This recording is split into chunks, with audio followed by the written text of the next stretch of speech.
Hey entrepreneurs, do you want to be more productive? Who doesn't? Join us on this edition of the Inside BS Show. Hey now, I'm Nicki G. This is the Inside BS Show. Here with me is my partner Dave Lorenzo, the Godfather of Growth. Dave, how are you? Hey now, Nicki G. I'm doing great. How are you today? Great, thanks. Are you ready to talk about productivity? Because today's show is all about how to be more productive. This is for you entrepreneurs, so listen up. Dave, what is the first thing on your list for how entrepreneurs can be even more productive? Well, Nicki G, the first thing on my list is make mundane tasks friction-free. That's right. Take the tasks that you do over and over again and make them easy so you don't have to think about them. I use an example all the time about the clothes that I travel in. So one of the things that I can't stand about business travel is packing and having to think about all the stuff that I have to put in my suitcase. And I travel almost every week, at least 2 or 3 weeks a month. So here's what I do to make that travel experience friction-free. Number one, I travel in a uniform. And what that uniform is, it's quite similar to what I have on now. It's a black jacket, it's a t-shirt, and it's the same pair of jeans. I have 7 different versions of the same t-shirt. I have 2 of these black jackets, and I have 4 different pairs of jeans. I have 1 pair of black sneakers that I always travel in. So when I'm traveling the next day, I know t-shirt, jeans, black jacket. And the reason for the black jacket is because it's a safety net in case I forget to pack a suit jacket. I at least have a black blazer with me. I can throw a black blazer on over anything and it looks semi-decent. I also have a checklist, and I look at my checklist for all the stuff I have to pack so that I don't have to think about it, and everything goes in a specific place in the suitcase. So you take the mundane tasks and you make them friction-free so you don't have to think about things. When I get up in the morning, I do 3 things first thing in the morning every single day. I wake up in the morning and I sit in the same chair and meditate for 20 minutes. First thing I do. While I'm meditating, my coffee, which is on an automatic timer, is brewing because I set it up the night before in advance. And then while I'm drinking my coffee, when I get to my desk, I look over my to-do list, which I've written and left on my desk from the night before. Those are the 3 things I do to start my day every day. So I don't have to think about making coffee. I don't have to think about meditating. I don't have to think about what are the first few things I'm going to do at work. It's all set for me. Take the mundane tasks and make them friction-free. That's my first productivity tip for our friends who are entrepreneurs today. Dave, I think we're working off of the same to-do list because some of those are also some of mine. I think that's great. Having the coffee on auto brew. I hate packing for travel, so that's all done in advance. So I think we're working off that same list. But for those of you listening, it is really life-changing. You will be so thankful for yourself. You don't have to deal with all of those things in the moment. Point number 2 for me, and it's similar to this, the one that you made, Dave, is do the hardest things first in your day. That is huge for me. There are especially, you know what I do, listeners, I'm a litigation attorney, and there are phone calls they're going to be difficult. I'm going to deal with someone difficult on the other side, or it's that email that I'm just not ready to send. What do? I prioritize those, and those go first in my day because I know that if I put them off, then that's going to be weighing on my mind, and it's going to impact my productivity.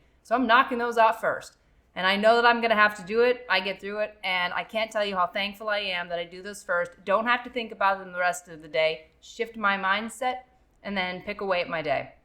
So doing the hardest things first you don't want to do will put you in a much better mindset to approach your day. And you'll be so relieved that you got them out of the way first. Yeah, my next point for productivity tips for entrepreneurs is making appointments to do your project work.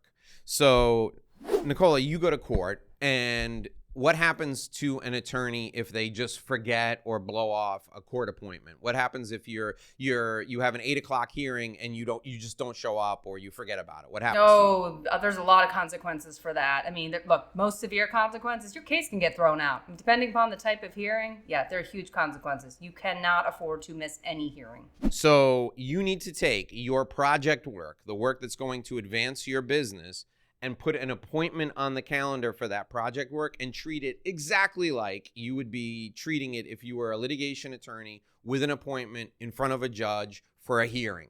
It is sacred. You do not violate that time for anything or for anyone unless the building that you're in is on fire and you need to run out to save yourself.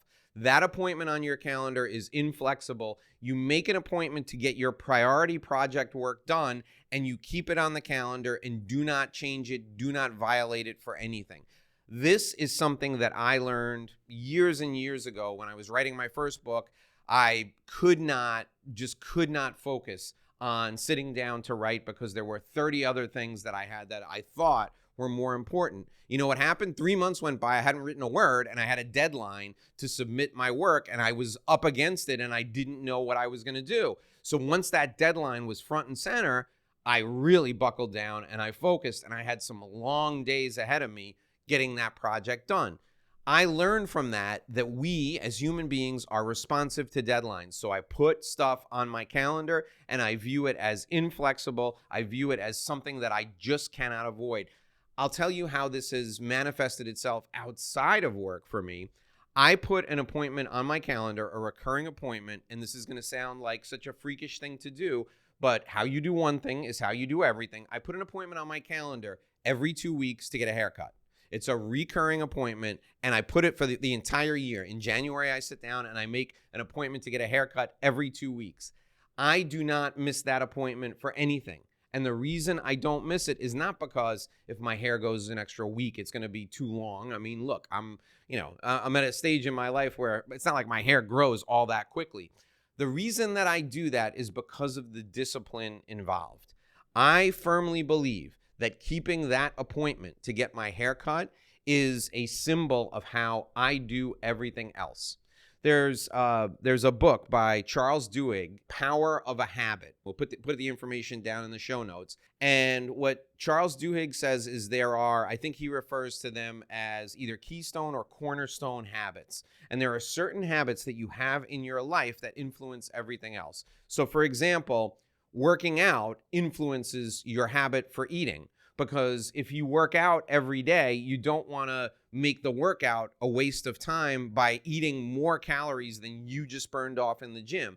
So working out is one of those cornerstone or keystone, I can't remember what he refers to them as, one of those cornerstone habits that if you work out every day, it affects your eating. It affects what time you go to sleep because you don't get as good a workout in if you're tired. It affects everything else you do because it's one of those cornerstone habits. So for me, that haircut every 2 weeks is like a triggering habit. It's a cornerstone habit where I know if I get that haircut, I look better, I look more professional, I feel more professional, and it makes me more productive. So figure out what the cornerstone habit is for you at the beginning of your day. If it's doing a meditation, brewing your coffee, and reviewing your to-do list, make those cornerstone habits central, and they will influence what you do the rest of your day.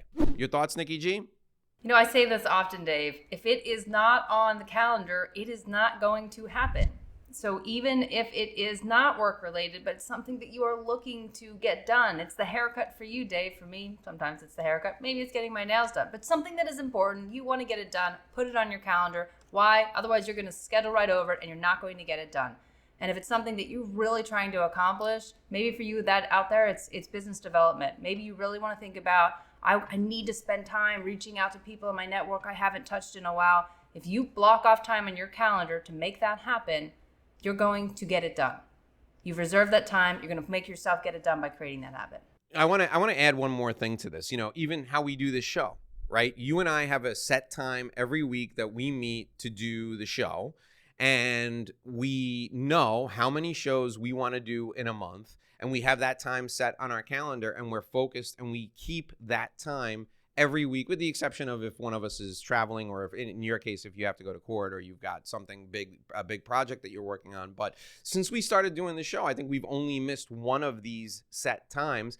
And for me, what that does, you know, speaking just for myself, is it gives me something to look forward to every week, because this is like the highlight of my week is spending this time with you, because what people don't realize is when the cameras aren't on, we are absolutely having a great time. But the other thing it does is we know that we have to be sharp and we have to be on during our recording session, because if we don't get it done, there'll be no shows the week after.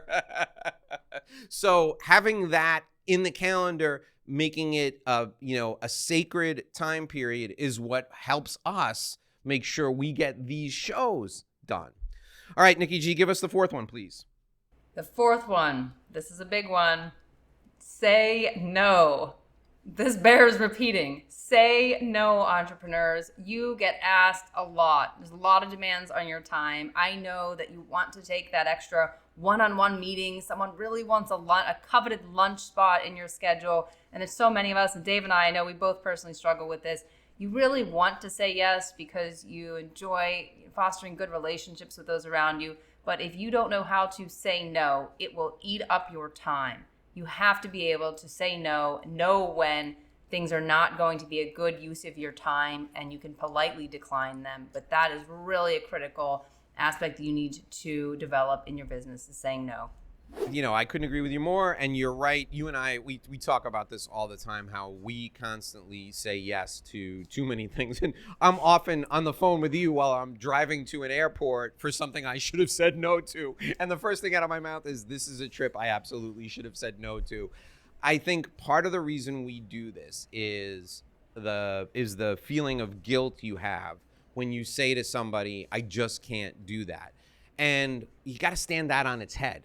Stand the whole thing on its head in that you owe it to yourself. You don't owe the person anything. You owe it to yourself. Alrighty, folks, that'll do it for this episode of the Inside BS Show. We gave you 4 productivity tips for entrepreneurs.